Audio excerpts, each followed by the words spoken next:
শত্রুদের ওপর জয়লাভ করতে সক্ষম হবেন। ব্যবসার ক্ষেত্রে নতুন সুযোগ আসবে। একাধিক সংস্থা বা কর্তৃপক্ষের সাথে আপনি সংযুক্ত হতে পারেন। পুরনো কোনো বোঝাপড়া বা গোপন কোনো বিষয় সামনে আসতে পারে, যা পরস্পরের বিশ্বাসের ক্ষেত্রে চিড় ধরাতে পারে। বিশেষ করে উচ্চশিক্ষা এবং রিসার্চের ক্ষেত্রে যথেষ্ট ভালো ফল আসতে পারে।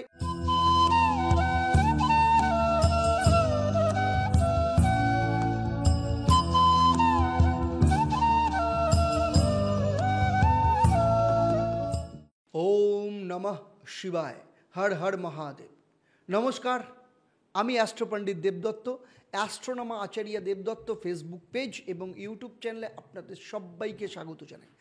আজ আমি আপনাদের সাথে আলোচনা করতে চলেছি কন্যা রাশির মে 2025 মাসিক রাশিফল। এই মাসে গ্রহদের যে পরিবর্তন ঘটবে সেগুলো আপনার জীবনের ক্ষেত্রে কি প্রভাব ফেলবে তা নিয়ে আমি বিস্তারিতভাবে বিশ্লেষণ করব। আমার এই আলোচনার মধ্য দিয়ে আপনারা জানতে পারবেন আপনার শরীর স্বাস্থ্য, অর্থ, পারিবারিক সম্পর্ক, সন্তান, বিদ্যা শিক্ষা, প্রেম, বিবাহ, বিবাহিত জীবন, চাকরি, ব্যবসা, প্রত্যেকটা বিষয় নিয়ে পুঙ্খানুপুঙ্খভাবে আপনাদের সাথে আমি আলোচনা করব। এবং সেই সাথে আপনাদের জন্য থাকবে এই মাসের মহা উপায় এবং আপনাদের ক্ষেত্রে লাকি কালার কি হবে। আর থাকবে আপনাদের জন্য একটা প্রশ্ন, যারা সঠিক উত্তর দেবেন তাদের জন্যও থাকবে সারপ্রাইজ। সেটা এই পর্বের শেষে আপনারা জানতে পারবেন। তাই পুরো ভিডিও শেষ অবধি অত্যন্ত মন দিয়ে দেখবেন। আমার এই আলোচনা আপনার জন্মরাশি এবং গ্রহদের যে বর্তমানে গোচর তার উপর নির্ভর করে। তাহলে মূল আলোচনায় ফেরা যাক। প্রথমেই দেখে নেব কন্যা রাশি সাপেক্ষে মে মাস যখন শুরু হবে তখন নবগ্রহের অবস্থান ঠিক এইরকম থাকবে। কেতু আপনার রাশিতে অবস্থান করছে, সপ্তমভাবে শনি, বুধ, শুক্র, রাহু রয়েছে, রবি অষ্টম স্থানে রয়েছে, বৃহস্পতি নবম স্থানে এবং মঙ্গল রয়েছে আপনার একাদশ স্থানে। এই মাসে প্রথম যে গ্রহের পরিবর্তন হচ্ছে সেটা হচ্ছে 7ই মে। বুধ আপনার সপ্তম স্থান ছেড়ে অষ্টম স্থান মেষ রাশিতে যখন গোচর করবে, ফলে অষ্টম ভাব আপনার অ্যাক্টিভ হবে। হঠাৎ করে আর্থিক লাভের যেমন সম্ভাবনা রয়েছে তেমনি ক্ষতিরও সম্ভাবনা রয়েছে। গোপন কোনো বিষয় এবং উত্তরাধিকার সংক্রান্ত কোনো বিষয় থেকে লাভ আসতে পারে, পরিবর্তনের সম্ভাবনা রয়েছে। এই বছরের দ্বিতীয় বড় পরিবর্তন মে মাসেই হচ্ছে। মিথুন রাশিতে বৃহস্পতি প্রবেশ করবে 14 তারিখ। আপনার কর্মস্থানে যখন প্রবেশ করবে, ফলে আপনার কর্মজীবনে সাফল্য, নতুন সুযোগ এবং পেশাগত দিক থেকে উন্নতির সম্ভাবনা বাড়াবে। 15 তারিখে রবি আপনার অষ্টম স্থান থেকে ভাগ্যস্থানে আসবে, ফলে উচ্চশিক্ষা, ধর্মীয় আধ্যাত্মিকতার চেতনা এবং বিদেশ ভ্রমণের ক্ষেত্রে নতুন নতুন সুযোগ আসতে পারে। এই বছরের তৃতীয় পরিবর্তন মে মাসেই হবে। 18 তারিখ রাহু আপনার ষষ্ঠ স্থানে এবং কেতু আপনার দ্বাদশ স্থানে গোচর করবে। এবং রাহু এবং কেতু 18 মাস বাদে গোচর করলেও ষষ্ঠ স্থানে আপনার এবং আপনার দ্বাদশ স্থানে 18 বছর বাদে রাহু এবং কেতু প্রবেশ করতে চলেছে। ফলে শত্রুদের ওপর জয়, স্বাস্থ্য সংক্রান্ত ক্ষেত্রে সচেতনতা এবং আধ্যাত্মিক চেতনা বৃদ্ধি পাবে। আবার 23শে মে বুধ আপনার অষ্টম স্থান থেকে আপনার নবম স্থান ভাগ্যস্থানে গোচর করবে। সেখানে উচ্চশিক্ষা এবং বিদেশ ভ্রমণ সংক্রান্ত বিষয়ে যেমন লাভ পাবেন, তেমনি আপনার ইন্টেলিজেন্সি বা বুদ্ধিদীপ্ত সিদ্ধান্ত নেওয়ার ক্ষমতা বাড়বে। 31শে মে শুক্র সপ্তম স্থান ছেড়ে আপনার অষ্টম স্থানে গোচর করবে। ফলে গোপন আকর্ষণ, কোনো রহস্যময় কোনো বিষয় এবং আপনার যৌন জীবনের উপর কিন্তু প্রভাব ফেলতে পারে। আর মঙ্গল সারা মাস আপনার একাদশ স্থানেই অবস্থান করবে নিচস্থ অবস্থায়, যে কারণের জন্য বন্ধুদের সহযোগিতা, সামাজিক যোগাযোগ বৃদ্ধি এবং হঠাৎ করে লাভের সম্ভাবনা রয়েছে। তাহলে চলুন দেখে নেব এই গ্রহগত পরিবর্তনের প্রভাব আপনার বিভিন্ন ক্ষেত্রে কি বার্তা নিয়ে আসতে চলেছে। প্রথমেই আসবো আপনার শরীর স্বাস্থ্যের ব্যাপারে। শরীর স্বাস্থ্য অর্থাৎ প্রথম স্থান শরীর স্বাস্থ্যকে নির্দেশ করে, ষষ্ঠ স্থান রোগকে নির্দেশ করে এবং দ্বাদশ স্থান হসপিটালাইজেশন এবং রোগ মুক্তিকে নির্দেশ করে। রাহু যখন ষষ্ঠ স্থানে 18 মের পর অবস্থান করবে, আপনি শত্রুদের ওপর জয়লাভ করতে সক্ষম হবেন এবং স্বাস্থ্য সংক্রান্ত বিষয়ে সচেতনতা বৃদ্ধি পাবে। তবে কেতু যখন দ্বাদশ স্থানে পাশাপাশি গোচর করবে, কেতু 18 তারিখই গোচর করবে, ফলে এই সময় মানসিক অস্থিরতা এবং অনিদ্রা সংক্রান্ত সমস্যা দেখা যেতে পারে। তাই প্রতিদিন নিয়মিতভাবে মেডিটেশন এবং যোগব্যায়াম করা ভীষণ দরকার। পর্যাপ্ত পরিমাণে বিশ্রাম নিন এবং সুষম খাদ্য গ্রহণ করুন, নিয়মিত স্বাস্থ্য পরীক্ষা করান। এরপরে চলে আসবো আপনাদের আর্থিক ভাগ্য। আর্থিক ভাগ্য অর্থাৎ দ্বিতীয় স্থান থেকে অর্থকে নির্দেশ করে। দ্বিতীয় স্থানের অধিপতি গ্রহ শুক্র আপনার সপ্তম স্থানে অবস্থান করছে। আর্থিক দিক থেকে এই মাসটা কিন্তু যথেষ্ট সম্ভাবনাময়। বৃহস্পতি দশমভাবে গোচর করার পর আপনার কর্মজীবনে সাফল্য এবং নতুন উপার্জনের সুযোগ আসবে। মঙ্গল একাদশভাবে অবস্থান করায় আপনার আর্থিক লাভের সহযোগিতা রয়েছে, বন্ধুদের দ্বারা কোনোভাবে সহযোগিতা পেতে পারেন। তবে বুধ অষ্টমভাবে প্রবেশ করলে 7 তারিখের পর এই সময় হঠাৎ করে আর্থিক দিক থেকে কিছু পরিবর্তন আসতে পারে। তাই বাজেট অনুযায়ী খরচা করা ভীষণ দরকার। বিনিয়োগের আগে ভালো করে ভাবনা চিন্তা করে নেবেন এবং অপ্রত্যাশিত খরচ থেকে নিজেকে দূরে সরিয়ে রাখবেন। পারিবারিক দিক থেকে দেখতে গেলে এই মাসে কিছু মিশ্র ফল আসতে পারে। রবি আপনার নবম স্থানে যখন প্রবেশ করবে 15 তারিখের পর, পারিবারিক দিক থেকে ধর্মীয় বা কোনো তীর্থযাত্রা আপনার হতে পারে বা বাড়িতে কোনো ধর্মীয় অনুষ্ঠান হতে পারে। তবে কেতু দ্বাদশ স্থানে গোচর করার জন্য পরিবারের কারোর সাথে দূরত্ব বা ভুল বোঝাবুঝি হওয়ার সম্ভাবনা রয়েছে। তাই পরিবারের সদস্যদের সাথে খোলামেলা আলোচনা করুন, তাদের অনুভূতিগুলো বোঝার চেষ্টা করুন। ধৈর্য এবং সহানুভূতি দেখানো আপনার পক্ষে যথেষ্ট উচিত হবে। সন্তান স্থান পঞ্চম স্থান থেকে বিচার করা হয়। কন্যা রাশির যাদের সন্তান রয়েছে তাদের ক্ষেত্রে সম্পর্ক স্বাভাবিক থাকবে, তবে শিক্ষাগত এবং ব্যক্তিগত জীবনে কিছুটা সমস্যা আসতে পারে। তাই সন্তানদের সাথে সময় কাটানো ভীষণ দরকার এবং তাদের সমস্যাগুলোকে গুরুত্ব দেওয়া ভীষণ দরকার এবং সেই সাথে তাদের পড়াশোনার উন্নতির ক্ষেত্রে আপনাদের সাপোর্ট এই মাসে ভীষণ দরকার হবে। আপনাদের জন্য বিশেষ ঘোষণা, সামনে ফলহারিণী অমাবস্যা আসছে। যারা ফলহারিণী অমাবস্যার মহাযজ্ঞে যারা অংশগ্রহণ করতে চান বা ফলহারিণী অমাবস্যা উপলক্ষে যারা কাজ করাতে চাইছেন, প্রতিকার প্রতিবিধান করাতে চাইছেন, অবশ্যই কিন্তু আপনারা নিচের যে নাম্বার এবং ডেসক্রিপশানে যে নাম্বার সেখানে আপনারা যোগাযোগ করতে পারেন। কারণ ফলহারিণী অমাবস্যায় কিন্তু মহাযজ্ঞ হতে চলেছে। প্রতিকার প্রতিবিধানের জন্য এখন থেকেই আপনারা কিন্তু যোগাযোগ করতে পারেন এবং সেই সাথে যারা ফলহারিণী অমাবস্যায় যারা মহাযজ্ঞে সামিল হতে চান তারাও কিন্তু আপনারা আপনাদের নাম নথিভুক্ত করতে পারেন এবং ফোন করে ডিটেলসটা আপনারা জেনে নিতে পারেন। আর যারা আমাকে সরাসরি আমার সাথে যোগাযোগ করতে চাইছেন, আমার সাথে কনসাল্ট করাতে চাইছেন অনলাইনে কিংবা চেম্বারে, তারাও কিন্তু নিচের দেওয়া নাম্বারে বা ডেসক্রিপশনের নাম্বারে আপনারা যোগাযোগ করতে পারেন। এবার আসবো লাভ লাইফের ক্ষেত্রে। লাভ লাইফের ক্ষেত্রে কিছুটা চ্যালেঞ্জ আসতে পারে। শুক্র যখন 31 তারিখের পর বিশেষ করে অষ্টম স্থানে চলে আসবে, গোপন আকর্ষণ বা সম্পর্কের মধ্যে কোনো জটিলতা তৈরি হতে পারে, সম্পর্কের স্থিতিশীলতার ক্ষেত্রে প্রভাব ফেলতে পারে।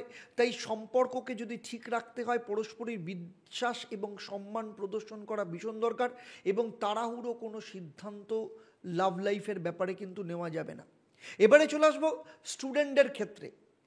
স্টুডেন্টদের ক্ষেত্রে দেখতে গেলে এই মাসে বুধ নবম স্থানে যখন প্রবেশ করবে 23 তারিখের পর, এই সময় কিন্তু পড়াশোনার ক্ষেত্রে বিশেষ করে উচ্চশিক্ষা এবং রিসার্চের ক্ষেত্রে যথেষ্ট ভালো ফল আসতে পারে। তবে মনোযোগের অভাব এবং মানসিক অস্থিরতা দেখা যেতে পারে। তাই পড়াশোনার ক্ষেত্রে কিন্তু যথেষ্ট পরিমাণে কনসেন্ট্রেশন রাখা ভীষণ দরকার এবং মেডিটেশন নিয়মিতভাবে করতে হবে এবং সেই সাথে আপনাদের পড়াশোনার ক্ষেত্রে রুটিন মেপে পড়াশোনা করা ভীষণ দরকার হবে। এবারে চলে আসবো চাকরি এবং কর্মজীবনের ক্ষেত্রে। চাকরির ক্ষেত্রে এই মাসে কিন্তু দশমভাবে বৃহস্পতি অবস্থান করার জন্য আপনাদের কর্মক্ষেত্র অত্যন্ত ভালো হবে। নতুন চাকরির পরিবর্তন, নতুন চাকরি পাওয়া বা চাকরিতে ইনক্রিমেন্ট, প্রমোশন, রেসপন্সিবিলিটি বাড়তে পারে। বন্ধুদের সাহায্যে কোনো প্রজেক্ট বা কোনো সুযোগ আসার সম্ভাবনা রয়েছে। তাই কাজের ওপর আপনাদেরকে যথেষ্ট পরিমাণে ফোকাস রাখতে হবে। কলিগদের সহযোগিতা পাওয়ার জন্য তাদের সাথে সুসম্পর্ক বজায় রাখতে হবে এবং অপরচুনিটিকে কাজে যদি লাগাতে পারেন ভবিষ্যতে আপনার কেরিয়ারের ক্ষেত্রে অত্যন্ত ভালো হবে। এবারে চলে আসবো দাম্পত্য জীবনের ক্ষেত্রে। দাম্পত্য জীবন সপ্তমভাবে অবস্থান করছে, সপ্তম স্থান থেকে সপ্তম স্থানে চতুর্বর্গীয় ফল দেখতে পাওয়া যাচ্ছে, তাই অপ্রত্যাশিত পরিবর্তন দেখা যেতে পারে। শুক্র অষ্টম স্থানে প্রবেশ করবে 31 তারিখের পর। এই সময়টা আপনাদের মধ্যে একটু ইমোশনাল তৈরি করতে পারে, পুরনো কোনো বোঝাপড়া বা গোপন কোনো বিষয় সামনে আসতে পারে যা পরস্পরের বিশ্বাসের ক্ষেত্রে চিড় ধরাতে পারে। আবার একদিকে বৃহস্পতি দশমভাবে অবস্থান করায় আপনাদের দাম্পত্য সম্পর্কের ভবিষ্যৎ নিয়ে আপনারা অনেক বেশি সচেতন এবং দায়িত্ববান হবে। আপনার যে স্বামী বা স্ত্রী তার কেরিয়ার বা সামাজিক অবস্থানের ক্ষেত্রে গুরুত্বপূর্ণ ভূমিকা নিতে পারে। তাই 31 তারিখের আগে আপনাদের যতটা ভালো দেখা যাচ্ছে, 31 তারিখের পর সমস্যার সম্ভাবনা রয়েছে। তাই জীবনের প্রত্যেকটা বিষয়ে আপনারা দুজনে মিলে খোলামেলা আলোচনা করুন এবং পরস্পরের ওপর বিশ্বাসভিত্তিক আলোচনা করুন, বিশ্বাস রাখুন, পারস্পরিক মান এবং গোপনীয়তার ক্ষেত্রে ভারসাম্য বজায় রাখুন। তৃতীয় কোনো পক্ষের কথায় দাম্পত্য জীবনের উপর প্রভাব ফেলতে দেবেন না, এতে কিন্তু সম্পর্ক ভীষণভাবে খারাপ হবে। এবারে আসবো সেই ব্যবসায়ীদের ক্ষেত্রে যারা ব্যবসা করেন। সপ্তম স্থান থেকে ব্যবসাকে নির্দেশ করে। বৃহস্পতি যখন দশম স্থানে অবস্থান করবে ব্যবসার ক্ষেত্রে নতুন সুযোগ আসবে, একাধিক সংস্থা বা কর্তৃপক্ষের সাথে আপনি সংযুক্ত হতে পারেন। মঙ্গল একাদশ স্থানে অবস্থান করার জন্য আপনি সাহসী কোনো সিদ্ধান্ত নিতে পারেন এবং তার সুফলও আপনি পাবেন। তবে বুধ এবং শুক্রের অষ্টমভাবে প্রবেশের জন্য কিছু গোপন প্রতিদ্বন্দ্বিতা বা হঠাৎ চুক্তি সংক্রান্ত ক্ষেত্রে কোনো জটিলতা তৈরি করতে পারে। বড় কোনো বিনিয়োগের আগে সতর্ক থাকতে হবে। তাই নতুন কোনো পার্টনারশিপ বা ইনভেস্টমেন্টের আগে সমস্ত কাগজপত্র খুব ভালো করে যাচাই করবেন। আপনার যারা কম্পিটিটর রয়েছে তাদের কার্যকলাপের ওপর নজর রাখুন। পুরনো ক্লায়েন্টের সাথে সম্পর্ককে মজবুত করুন, আপনার পক্ষে অত্যন্ত ভালো হবে। কন্যা রাশি নিয়ে আমি এতক্ষণ যে আলোচনা করলাম তা আপনার জন্মরাশি এবং বর্তমানে গ্রহদের যে গোচর তার উপর ভিত্তি করে আপনি কতটা রেজাল্ট পাবেন সেটা কিন্তু নির্ভর করে আপনার বাবা মায়ের কর্মফল, আপনার কর্মফল, আপনার জন্মছক, সেখানে নবগ্রহের অবস্থান, আপনার যে বর্তমানে মহাদশা, অন্তর্দশা, প্রত্যন্তর দশা চলছে এবং আপনার যে বাস্তু, এই সমস্ত কিছুর ওপর। তাই আমার এই আলোচনার মধ্য দিয়ে কোথাও যদি আপনার মনে হয় যে আমার এই আলোচনার সাথে আপনার জীবনের সাথে কোথাও না কোথাও আপনি অমিল পাচ্ছেন, আপনি জানবেন ইমিডিয়েট আপনার জন্মছক, আপনার বাস্তু এবং আপনার হাতকে দেখানো ভীষণ দরকার। কারণ সেখানেই আপনারা জানতে পারবেন কেন আপনি সঠিক সময় সঠিক রেজাল্ট পাচ্ছেন না। কন্যা রাশি নিয়ে আমার এই আলোচনা আপনাদের কেমন লাগলো অবশ্যই আমাকে কমেন্ট করে জানাবেন এবং কমেন্টের শেষে হর হর মহাদেব লিখতে ভুলবেন না। আর যদি ভালো লাগে তাহলে অবশ্যই অন্যদের শেয়ার করবেন। যারা আমার এই ভিডিও যারা প্রথমবার আমার চ্যানেলে আমার ভিডিও দেখছেন অবশ্যই চ্যানেলটাকে সাবস্ক্রাইব করার সাথে সাথে নোটিফিকেশান বেল আইকনটাকে প্রেস করবেন। আর ফেসবুক পেজে দেখলে অবশ্যই পেজটাকে লাইক এবং ফলো করতে ভুলবেন না। এবারে আসবো আমি এই মাসে আপনাদের মহা উপায় কী হবে এবং কি রং আপনাদের পক্ষে অত্যন্ত শুভ হবে। এই মাসের বৃহস্পতি এবং বুধের প্রভাব আপনার উপর যথেষ্ট শক্তিশালী থাকবে, তাই জ্ঞান, বুদ্ধি এবং সিদ্ধান্ত গ্রহণের ক্ষমতা উন্নতি যথেষ্ট দেখতে পাওয়া যাবে। তাই বৃহস্পতিবার দিন সকালবেলা ঘর পরিষ্কার করে একটা বটগাছের নিচে গঙ্গার জল ছিটিয়ে ওম গ্রাং গ্রিং গ্রোং স্বাহ গুরুভৈ নমঃ এই মন্ত্রটা 21 বার জপ করবেন। এরপর গরিব শিশু বা বয়স্ক মানুষদেরকে হলুদ রঙের মিষ্টি এবং বস্ত্র দান করুন এবং সেই সাথে প্রত্যেক দিন নিয়মিতভাবে বৃহস্পতির বীজ মন্ত্র এবং ভগবান গণেশের পুজো দিন। আপনার পক্ষে সৌভাগ্যের রং বা লাকি কালার হচ্ছে হলুদ, যা আপনার সিদ্ধান্ত এবং মঙ্গলজনক ফলাফলের জন্য সহায়ক হবে। সবুজ রং ব্যবসায়িক বৃদ্ধি এবং সম্পর্ককে মজবুত করবে। সাদা রং মানসিক শান্তি এবং মেডিটেশনের জন্য অত্যন্ত শুভ হবে।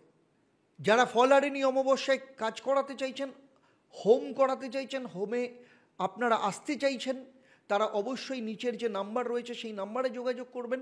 আর যদি আপনারা সরাসরি আমার সাথে কনসাল্ট করাতে চাইছেন সেখানেও নিচের যে নাম্বার দেওয়া আছে এবং ডিসক্রিপশানেও নাম্বার দেওয়া আছে, সেখানে আপনারা ফোন করে বুক করতে পারেন। এবারে আসবো আমি এই পর্বের প্রশ্ন। আমি এই পর্বে উল্লেখ করেছি বুধ কততম ঘরে প্রবেশ করার জন্য হঠাৎ করে আপনাদের আর্থিক লাভ হতে পারে। আপনাদের মধ্যে যারা সঠিক উত্তর দেবেন লাকি ড্রয়ের মাধ্যমে আপনাদের মধ্যে যারা সঠিক উত্তর দেবেন লাকি ড্রয়ের মাধ্যমে আমি সঠিক উত্তরদাতাদের বেছে নিয়ে আপনাদের কিংবা আপনাদের পরিবারের কোনো একজন সদস্যের জন্মছক ও তার সমস্যা নিয়ে পরামর্শ দেব। আর আমার এই পরিষেবা আপনাদের জন্য সম্পূর্ণ বিনামূল্যে থাকবে, তবে অবশ্যই আপনাকে লাকি ড্রয়ের বিজেতা হতে হবে। আর এবার থেকে আপনি লাকি ড্রয়ের বিজেতা হিসেবে আপনার নাম জানতে পারবেন আপনার কমেন্টের নিচে। আর সেই সাথে আপনারা কিন্তু যদি লাকি ড্রয়ের বিজেতা হন তাহলে প্রত্যেক শনি মঙ্গলবার সন্ধ্যে 6:30 এবং বৃহস্পতিবার দুপুর 12টা থেকে আমার যে লাইভ ফোন ইন অনুষ্ঠান সেখানে সরাসরি কথা বলার সুযোগ পাবেন। তাহলে আজকের মতো বিদায় নিচ্ছি, আবার দেখা হবে আপনাদের সাথে পরবর্তী পর্ব তুলা রাশির জাতক জাতিকাদের নিয়ে। আপনারা আপনাদের পরিবারের সাথে ভালো থাকুন, সুখে থাকুন, শান্তিতে থাকুন এবং নিয়মিত দেখতে থাকুন দেবদর্শন পর্ব এবং লাইভ ফোন ইন অনুষ্ঠান প্রত্যেক শনি মঙ্গলবার সন্ধ্যে 6:30 এবং বৃহস্পতিবার দুপুর 12টা। নমস্কার। ওম নমঃ শিবায়। হর হর মহাদেব।